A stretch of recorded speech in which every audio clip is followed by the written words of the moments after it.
हम एन्नड़ माता से पहुंच गए हैं उसी चौक पर जहां से रास्ते अलग हो जाते हैं। यहाँ से नैनीखड्ड जो है वो 1 किलोमीटर की दूरी पर है, पर हमने नैनीखड्ड नहीं जाना है। हम जाएंगे डलहौजी साइड, इस साइड जाएंगे हम आए थे इस रोड से माता का दर्शन करके। अब हम जाएंगे डैनकुंड पोहलानी माता दर्शन के लिए। तो आइए चलते हैं फिर। है एवरीवन, थापा ब्लॉगर में स्वागत है एक बार फिर से आप सबका। तो साथियों, आज मैं विजिट कर रही हूँ डलहौजी के पोहलानी माता मंदिर में, जो कि डैनकुंड के पास है और ये रखेड़ ग्राम पंचायत के अधीन आती है। तो इस वक्त मैं पहुँच गई हूँ बनीखेत में। ये रहा बनीखेत का चौक। यहाँ से लेफ़्ट टर्न गया चंबा की तरफ, इस साइड गया डलहौजी की तरफ। तो हम राइट की साइड चलते हैं अभी। हम सुबह नाशपाती लेके आए थे, तो अभी रास्ते में हम नाशपाती खा रहे हैं। अभी ये रहा हमारा डलहौजी रोड। अभी हमने डलहौजी पहुंचना है। वहाँ से खजियार, जो खजियार रोड है, वहाँ से डैनकुंड जाने का रास्ता है। तो चलते हैं फिर, तब तक नाशपाती का आनंद लेते हैं। यहाँ से डलहौजी का डीपी स्कूल शुरू हो जाता है।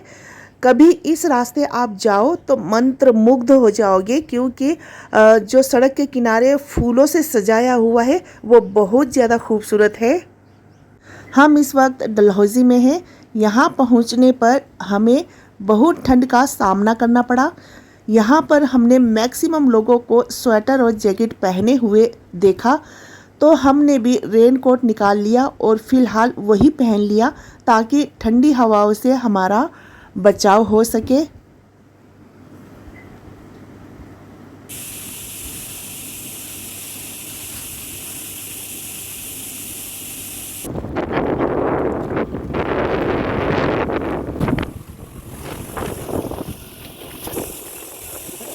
यहाँ देखिए, जिस हिसाब से ये फ्लैग उड़ रहे हैं उस हिसाब से अंदाज़ा लगा सकते हैं कि यहाँ पर कितनी ठंड होगी।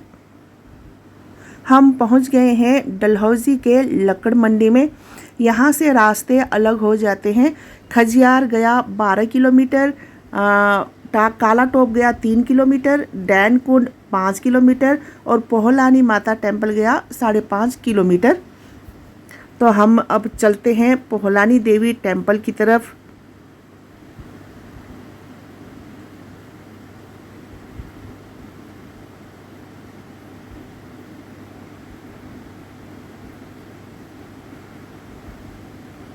आप सब लोग गाइड हो? हाँ जी मैम। अच्छा, यहाँ यहाँ के लोकल गाइड। अच्छा, आप कहाँ से आए? हम धर्मशाला से जी। तो ये आ गया है मेन गेट और यहाँ से पोहलानी माता के लिए एंट्री करते हैं और डैनकुंड भी जाने का रास्ता यहीं से है।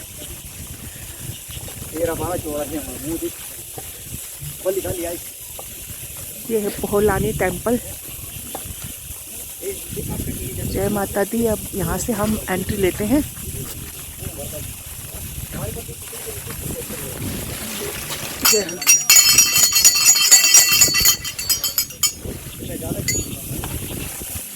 तो यहाँ पर बहुत सारे गाइड बैठे हुए हैं। ये बता रहे हैं कि अगर जंगल में अगर भालू का अटैक हो जाए तो उसके लिए सुरक्षा के लिए चलते हैं ये हमारे साथ।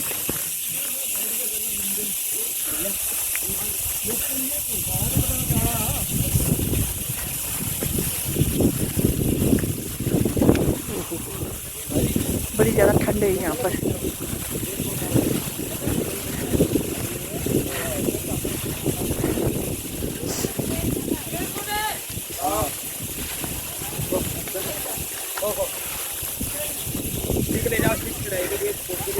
नहीं, ठीक है।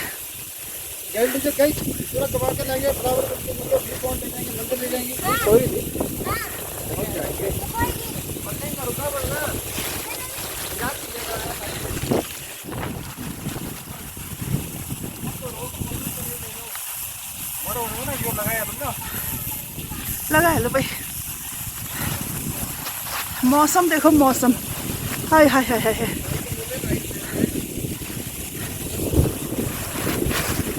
के उसको मार लगा। हम खुद लेके आए थे, अपने पड़ा हुआ है।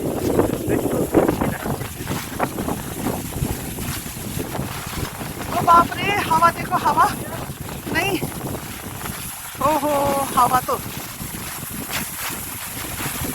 बहुत ज़्यादा ठंड नहीं हो रही है। नहीं बहुत ज़्यादा ठंड नहीं हो रही है। हाँ बहुत अकड़ गए ठंड से तो। सच्ची अकड़ गए हम तो ठंड के कारण, मजा बहुत आ रहा है ना।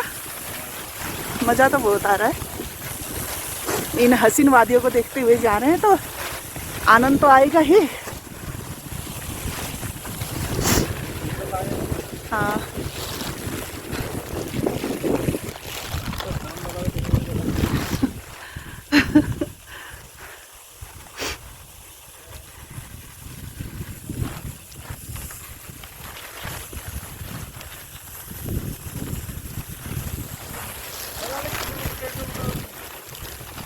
डेढ़ से 2 किलोमीटर और है।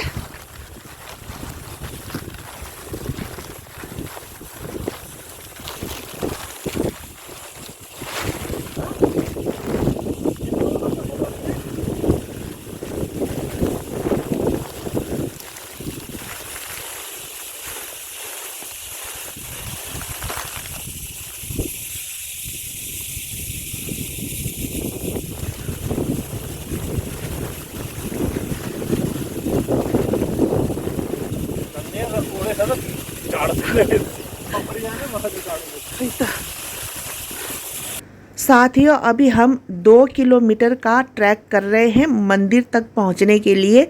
डलहौजी से लगभग 13 किलोमीटर की दूरी पर यह मंदिर स्थित है। बात करें धर्मशाला की तो धर्मशाला से 130 किलोमीटर है और करीब 5 घंटे का सफ़र तय करने के बाद आप इस मंदिर तक पहुंच पाएंगे। वहीं बात करें पठानकोट की तो पठानकोट से 94 किलोमीटर की दूरी पर है और यहां तक पहुंचने के लिए 3.5 घंटे का सफ़र तय करना होगा। तो साथियों यह मंदिर हिमाचल के उत्तर पश्चिम भाग में स्थित है और इसकी ऊंचाई लगभग 2200 मीटर है। वहीं बात करें हम सर्दियों की तो दिसंबर से लेकर 15 मार्च तक यहाँ पर बर्फ़ पड़ने के कारण थोड़ी आपको कठिनाई का सामना करना पड़ सकता है। वहीं पर यहाँ पर रीछ और तेंदुओं का भी बहुत खतरा बना रह सकता है, तो इसलिए सर्दियों में यहाँ आने के लिए अवॉइड कर सकते हैं आप लोग।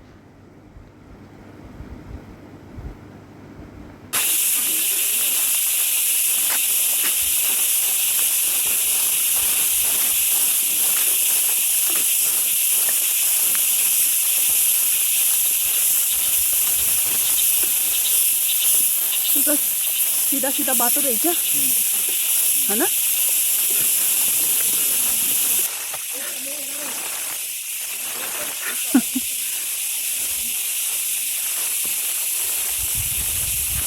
चलिए चलते हैं, अब रास्ता सीधा सीधा है तो ऐसे में फटाफट पहुंचने की कोशिश करते हैं। देखिए अभी टाइम भी कितने बजे, 1:30 बज गए होंगे अभी, 1:15 हुआ है अभी। तो हमें जल्दी जल्दी पहुंचना भी है, धर्मशाला वापस होना है हमने अभी।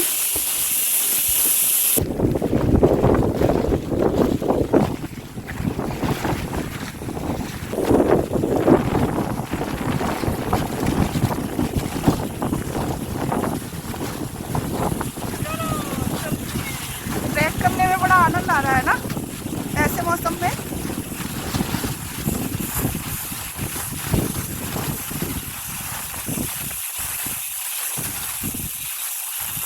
शुक्र करो कि रास्ता बना हुआ है अच्छा, सीमेंट वाला।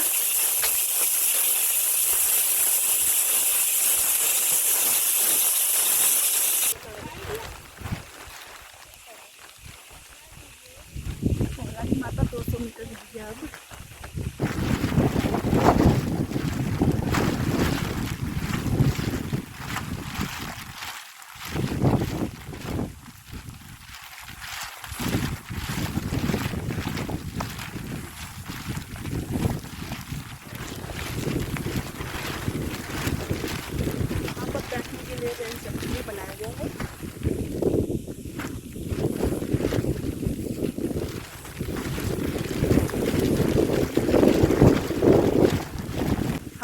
में बजने वाली घंटी की आवाज़ सुनाई दे रही है, जिससे पता चलता है कि अब मंदिर में पहुंच गए हैं हम।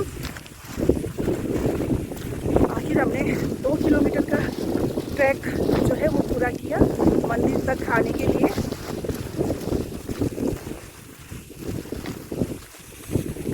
अभी हम आपको आसपास के पहाड़ों का नज़ारा नहीं दिखा सकते हैं, क्योंकि चारों तरफ इतना घना फॉग लगा हुआ है कि हमें भी कुछ नज़र नहीं आ रहा है।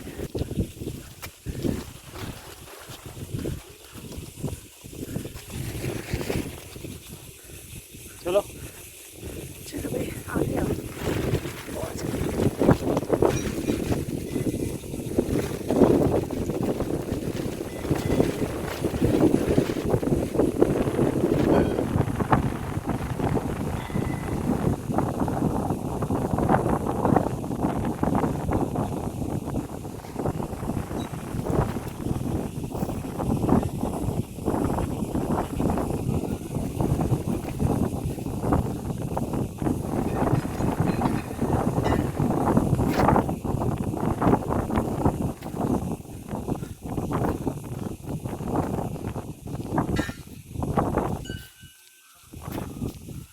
आखिर 2 घंटे के ट्रैक के बाद हम मंदिर पहुंच गए।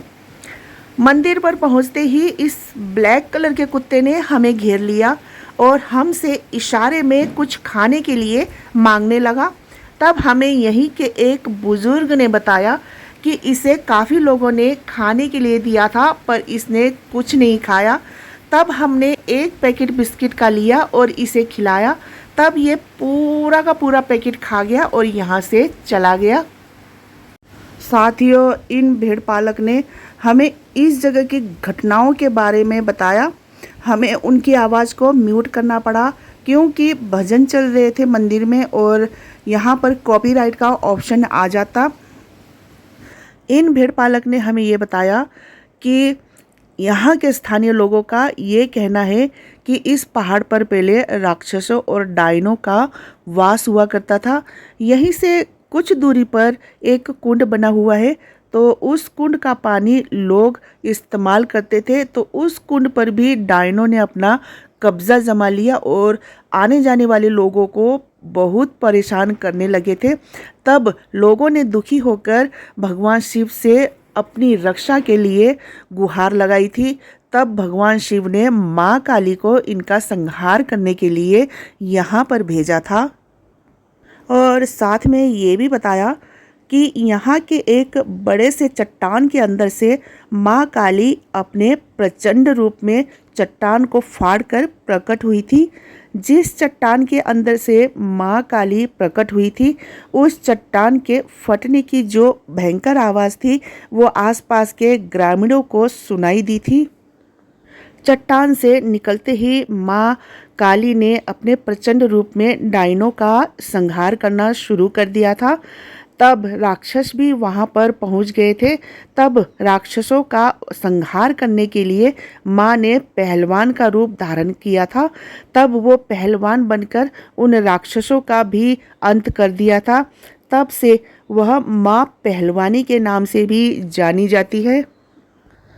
डायनों और राक्षसों का अंत करने के बाद माँ काली ने यहीं के स्थानीय बुजुर्गों को सपने में आकर उन्हें ये बताया कि मैंने डायनों और राक्षसों का अंत कर दिया है, तुम वहाँ पर जाकर मेरे मंदिर की स्थापना कर दो, आगे से तुम्हें कोई परेशान करने वहाँ पर नहीं आएगा। तब लोगों ने मिलकर यहाँ पर माँ पहलवानी के नाम से मंदिर की स्थापना कर दी और माता रानी को पूजने लगे। तब माता रानी ने भी भक्तों की मनोकामना जो थी वो पूर्ण करनी शुरू कर दी। दूर दूर से यहाँ पर श्रद्धालु आस्था का धागा बांध कर जाते हैं और मनोकामना पूर्ण होने के बाद दोबारा इस मंदिर में आकर शीश नवाते हैं। तो बोलो जय माता दी। तो आइए साथियों, अब उस जगह को दिखाते हैं जहाँ से कैलाश पर्वत जो है वो सामने दिखाई पड़ता है। यहाँ से कैलाश पर्वत जो है वो सामने से देख सकते हैं, लेकिन फॉग इतना गहरा है ना तो हम देख सके और ना आपको दिखा सके। जो है हाँ। दुकानी पर। मुझे एक सब्सक्राइबर यहाँ मंदिर में मिल गया है। आप पालमपुर से हो? हाँ जी। अच्छा, अभी कहाँ जाओगे? अभी हम वापस चंबा जाए, पहले खजियार जाएंगे फिर वापस चंबा अभी यहाँ से खजियार जाओगे? हाँ जी। फिर चंबा में रुकोगे? हाँ जी। अच्छा। 1258 1258 थापा ब्लॉगर 1258।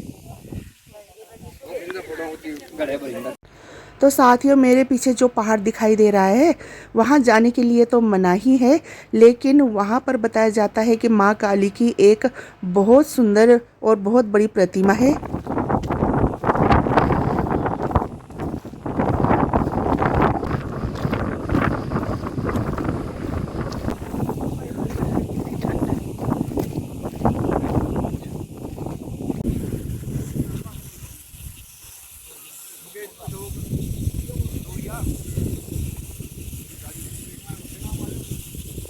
हम सब माता रानी का दर्शन करके वापस हो रहे हैं। तो आपको एक बात बता दें कि इस जगह में आने के बाद आपको यहाँ पर रेनकोट, स्टिक और गाइड आपको मिल जाएंगे। साथ में कुछ खाने पीने की चीज़ें भी यहाँ पर मिल जाएंगी, पर यह है कि आपको यहाँ पर इसका रेंट पे करना होगा। तो साथियों, डाइनो का कुंड देखने के लिए इस सड़क से जाया जाता है, पर ये जो सड़क है वो एयरफोर्स वालों के अधीन है। यहाँ पर एयरफोर्स के सैनिक, स्थानीय लोग और भेड़ पालक ही जा सकते हैं। औरों को जाने की इसकी इजाज़त नहीं है। अगर किसी भी तरह चले भी गए तो शाम होने से पहले ही लौटना होता है, क्योंकि इस जगह पर जंगली जानवरों का खतरा सबसे ज़्यादा बना होता है।